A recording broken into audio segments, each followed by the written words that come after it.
Good morning, ladies and gentlemen. This is Bentel Powell again, CEO and founder of Bandit Publishing, here with another episode to discuss the formula and its importance. And today I really want to focus in on why it is important that we take action as it relates to technology, equity in technology, for all poor people that are not part of the top 1%, but more specifically and more acutely in the African American and Latino communities. Why this is not something that we can afford to just sweep under the rug and continue on buying our iPads and our iPhones and our whatever from people that are outside of our own communities. Why is this a matter of life and death, as I have outlined it in my last video? All right, why do we need to take action? And that is the topic of this video. We think it's very important, and well, obviously it's important. If it's a matter of life and death, it's important. So let's get into it. Okay, so I am the engineer, and I have a frame of reference. My name is Bentel Powell again. I studied electrical engineering. I worked as a computer technology sales engineer for the majority of my 30-year career. Designing and selling computer systems. So I have a frame of reference. I understand the sense of urgency, but you, ladies and gentlemen, may not. So it is incumbent upon me to explain this. So just to give you just this level set, the way things work is that from a hierarchical standpoint is that the entrepreneurs create the companies, right? The entrepreneurs many times are people that don't necessarily have the best education. Some of them may not even have graduated from the 6th grade.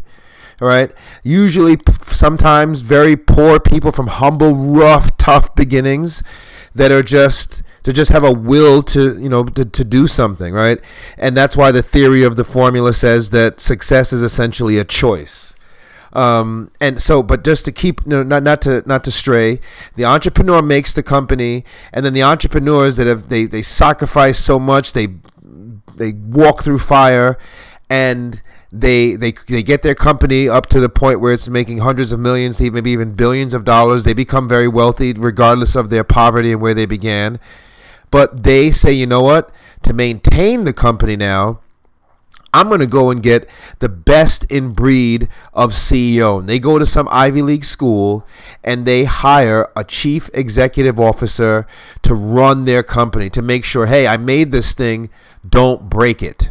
All right, make sure it stays, you maintain. It's basically the CEO is a maintenance package for a company that the entrepreneur buys for his company, and this maintenance package with basically this CEO cost about $8 to $10 million on average. That's how much they pay a top CEO from the top 1%, the Harvards and these schools, right? And then the CEOs go and hire presidents and employees. And that's us. That was me, right? I was a lowly employee. The only thing that made me different was that I was a salesperson. So salespeople who sell and another thing, I don't want to get to. That's the way all basically companies are structured, right? The entrepreneur is the guy or girl that comes up with the idea and makes the company from blood, sweat, and tears. They hire a CEO to maintain the company, and then the CEO goes and hires all the lowly workers to make sure that they do the worker ants, right? So that's the way the company is designed. And what's happening, I was watching a show with Elon Musk, and he said that robots are now being created that can do 80 to 90% of the jobs that human beings are doing now with a lot less work, a lot less energy, more efficiently. All right. So Elon Musk said that society inevitably is going to have to move in the direction where they're just going to have to pay people to live, because there are not going to be enough jobs to go around. That is a scary thing. And, so in light of that, another adage is that technology always moves society forward. All right. and technology can be seen as the invention of the wheel, or the invention of the engine or the machine. It moves society forward. It gets us to do things more efficiently with less time and less energy, right? So if that is the case, and that is the case, and if we're moving in a direction where human beings are going to basically become obsolete, it is life or death for any one group of people not to control technology. If everyone else, or if one small sector of society is inventing and creating all of the technology in the world, and you think that you're just going to mosey on down the road and just continue to buy their tech when it's going to displace you, that is literally genocide. Do you think that look at the history of America, the racist history of America, where they injected chemicals in people to make them sterile. You don't know what technology has in store for humanity. They could obliterate people.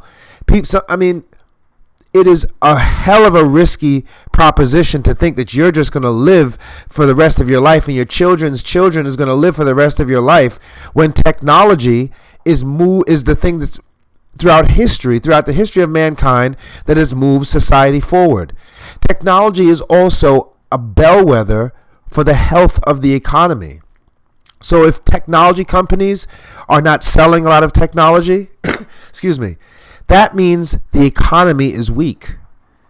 So if there are no technology companies in any one community, that community is incredibly weak. And that's where the black and brown community is right now. We own and create zero technology. We, based on that reality, are primed to be left in the past.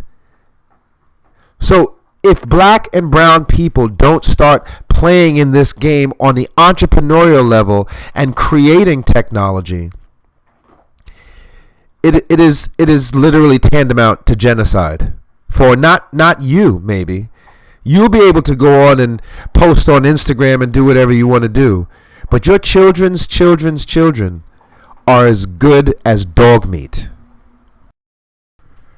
All right, so what is technology? As simple as this sounds, what exactly is technology? Because for most people, technology is basically their iPhone or their navigation system, or something like that. But what is technology? Well, this is, if you've ever seen any of my other videos, this is one of the instruments, the engineering instruments that I invented.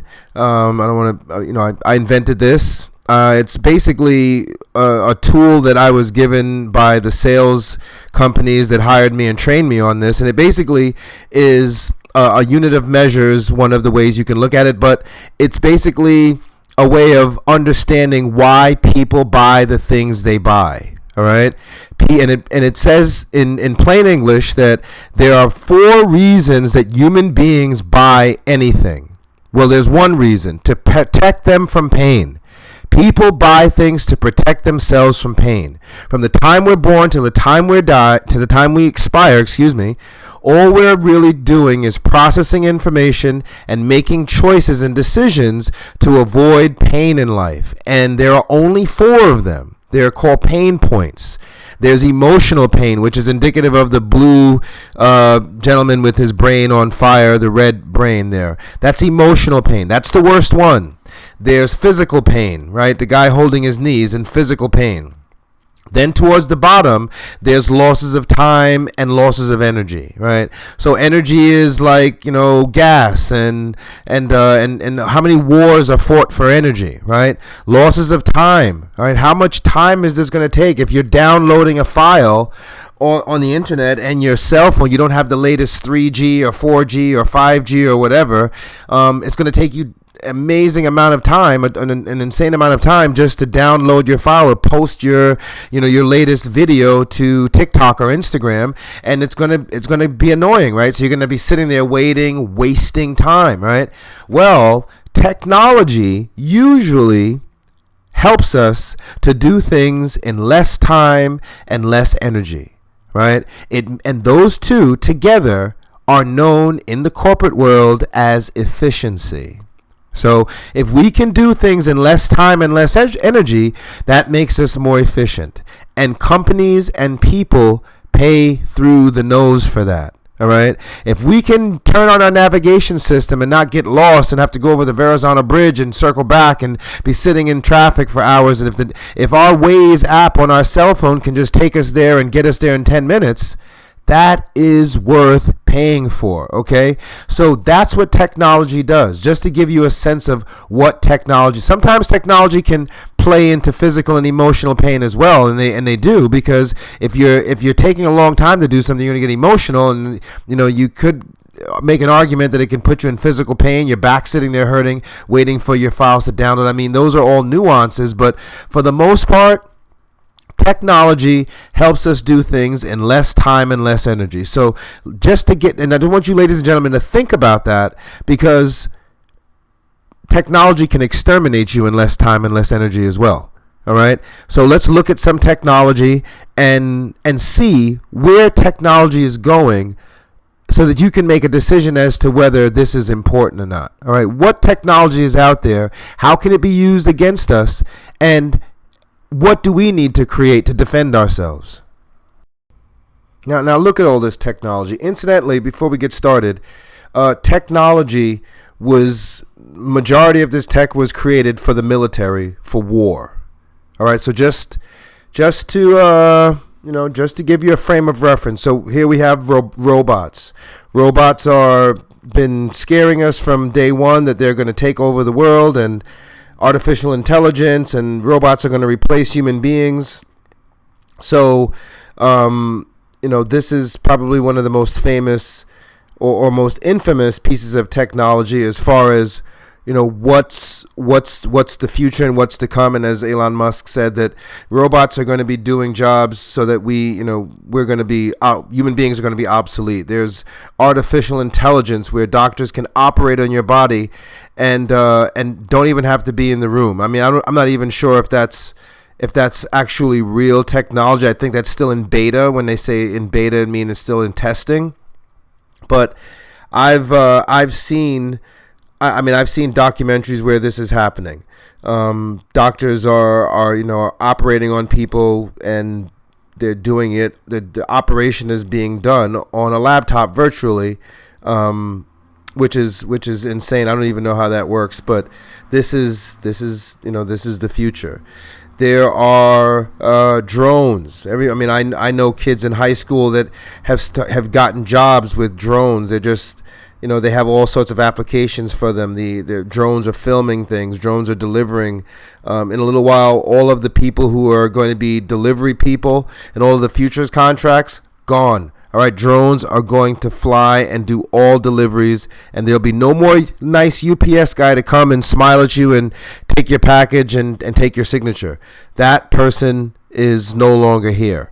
All right, and again, you can start to see just how surrounded we are by technology. Navigation systems. I mean, I remember when my parents used to use maps.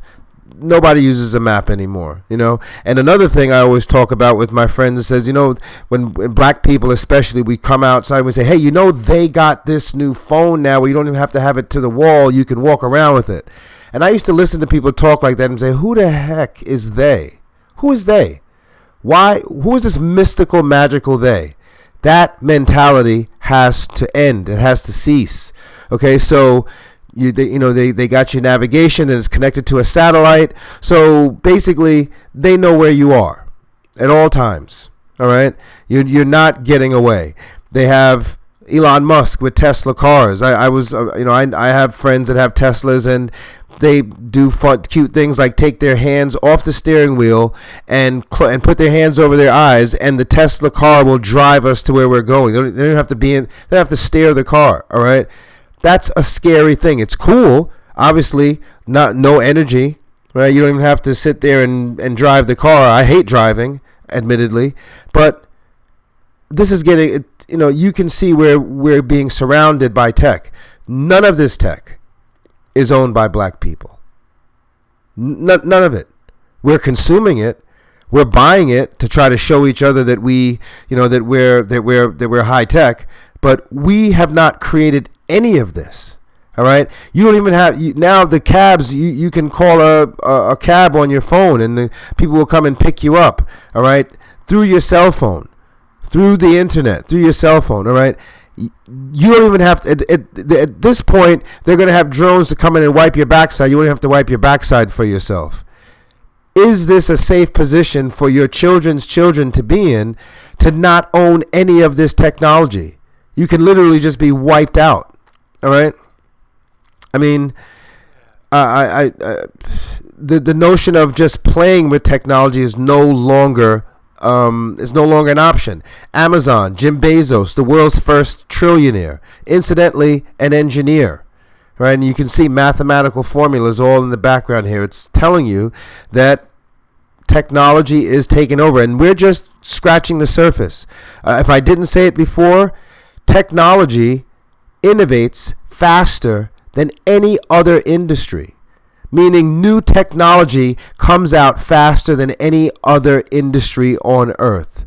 All right, Facebook. So not only can you get picked up, can you get your food delivered, can you get your clothes dried, and I mean, you can find all of your friends. You're not even going to be, you don't even have to. Back when I was a kid, people would come over and have dinner in your backyard and talk to you like a normal human being. Now that's over. All right, people literally have conversations over the internet, relationships, love affairs over Instagram. All right, technology, it is moving faster, and it is taking over our lives if it hasn't taken over our lives at all. Our children have to be part of this conversation. This is unacceptable, and we can't be part of this conversation. And well, let me just say that the children don't want to play with robots. They want to own tech. They want to create and own tech. That's exciting for them. And none of the STEM programs that are out in the school districts right now don't even have a clue as to what innovation is, which is a brand of engineering that we have been pioneering called eSTEM. This is not just the ideal for academia and engagement. It is a necessity at this point for survival. So, I hope these slides give you just not to scare you, but to scare you. Now this is a disturbing pie chart that basically shows who's in control of all the money, right? And it essentially says that the top 1% owns 43% of the total financial wealth of the United States of America, which is a 14 point, about this time, $7 or $8 trillion money machine. And if you look to the upper right-hand corner, the 7%, that's where the masses of us, basically almost 90% of us, 92% of us, are fighting, killing each other for the leftover 7%. And that includes white people as well. All right, black people are a very small part of that 7%. Okay, so if we don't own any technology, which makes this pie chart exponentially worse, we're in a very, very, very difficult and risky situation. All right, we don't have any economic wealth, even though we're a $9 trillion money machine in this country based on other factors, slavery. And this got here, this condition, this economic condition was built on our backs, working for 300 years, picking cotton, which was basically the engine of the world economy for 300 years. If that's not a call to action for us to defend ourselves using technology, I don't know what is. I mean, doctors say that if you have cancer and you at least understand what the symptoms and what you're going through while you have cancer, they say it raises your chances of surviving cancer almost to 90% just because you understand what you're in. This is what we're in. This is what we're in. All right? And the people at the top, these top 1%, they send their kids to Ivy League schools to learn to create disruptive innovations, which is all the technology that I've showed you in the prior slide.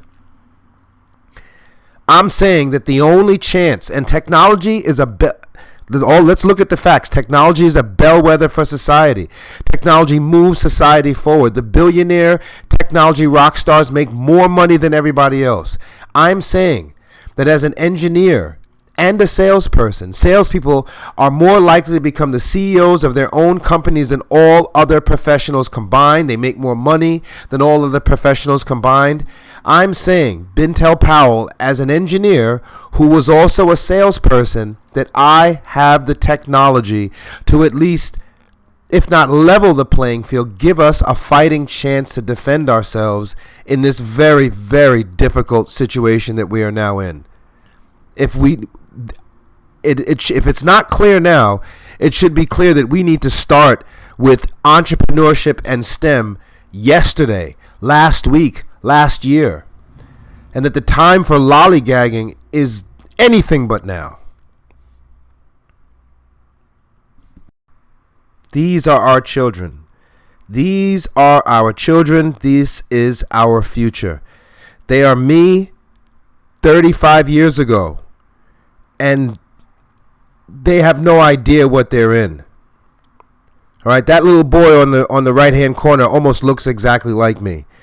This is their competition. They don't have anybody to teach them this. Their parents don't know this. Their parents' parents don't know this. And you know where these little beautiful white children get it from?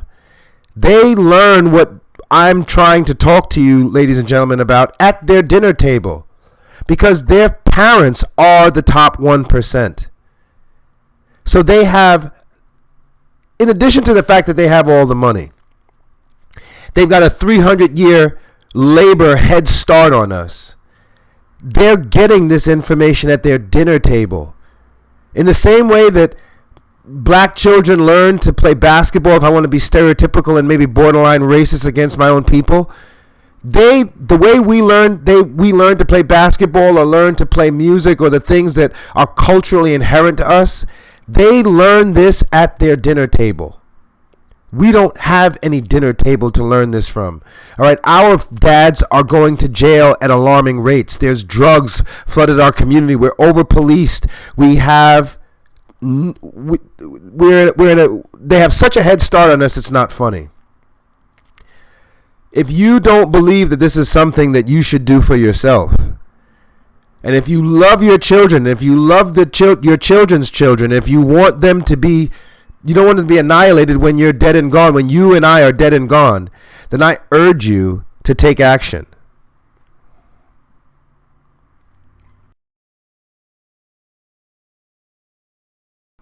In closing, again, my name is Bintel Powell. I'm the founder and CEO of Bandit Publishing. I've been doing this now for about 15 years, pioneering this version of entrepreneurship and STEM throughout the country, trying to rattle this drum and sound this alarm, and I don't want to be apologetic, but when I speak to white principals about this, to be completely honest, 95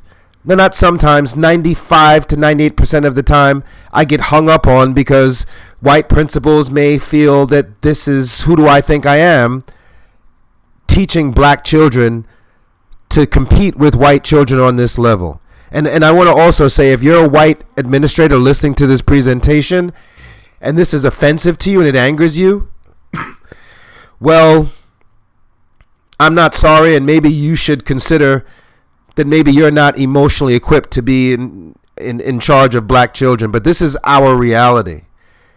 And more important, this is not just a black and Spanish reality. This is a rich and poor reality. All right?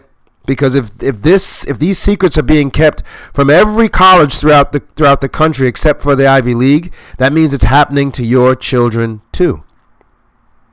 Maybe not to the same degree as it's happening to black children. Maybe it's not as severe as it's happening to black children like I used to be, and my daughter where she's at risk. But your children are at risk for this as long as they are not part of the top 1%. So if you want to be offended by this, and you're a white administrator, which I run into quite a bit, get hung up on quite a bit, then that's just tough. All right, but this is our reality, and you should consider maybe that you don't belong in a position of authority over black children. Maybe your decision making is not in our best interest. But if you are black, and if you understand what I'm saying, which I hope you do, I urge you to take action. I've worked in the corporate world for 35 years, and I can tell you every single time I closed a large multi-million-dollar deal, my white managers would unceremoniously fire me and give my deal to a white male.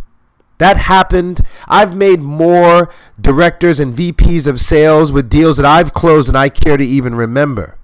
The only one that didn't do it was the first manager that hired me, Rich Chereskin, who gave me this formula.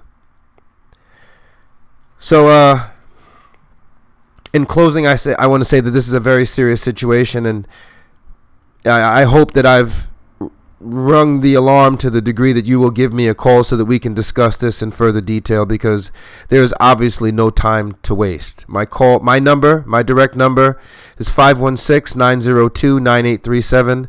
I'm available to discuss this in detail with you at your earliest convenience. Take care and God bless.